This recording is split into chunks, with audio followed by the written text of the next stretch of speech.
Okay, I want you to envision this. Without working, we're each guaranteed a minimum basic income provided by the government. For many, work could be optional. Sounds like the utopian society of a George Orwell book, right? And here to discuss with this today, along with a member of her team, is Julie Brown, wealth strategist and tax attorney Rebecca Walser. Good morning. Good morning, Carly.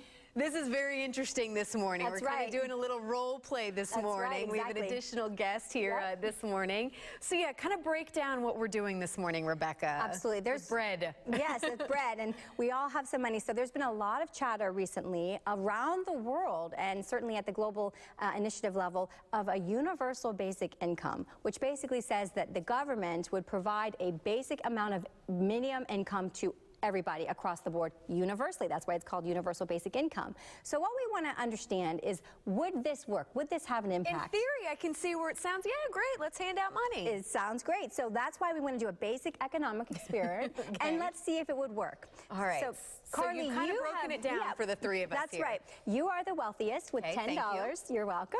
I am middle class with $6, and Julie needs a little help. She's got $2.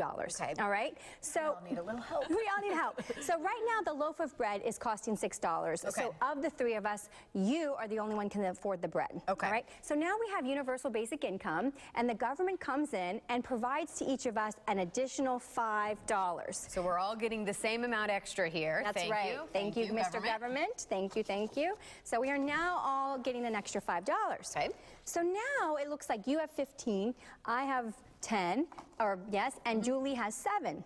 The bread was $6. So now, Carly, the thought is we can all buy the bread now, right? Again, in theory, this is what we all want, right? We can all buy the bread. We're all happy. It's a wonderful outcome. But that's not what actually happens, is it? Because now that we all three can buy the bread and there's only one loaf, what's going to happen to the price of the bread? There's not enough. It's going to go up. So can you tell us, Carly, can you look and see what happens with the price of bread? So now the price of bread is, how much is it?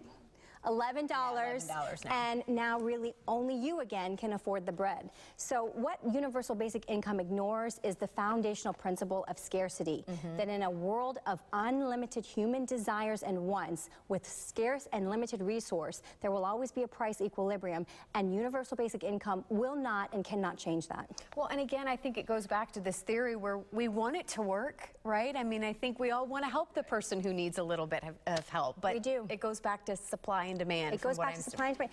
Money has no inherent value. Its value is in its scarcity and what it can do for you. And giving it to everybody universally will actually be the equivalent of giving it to nobody.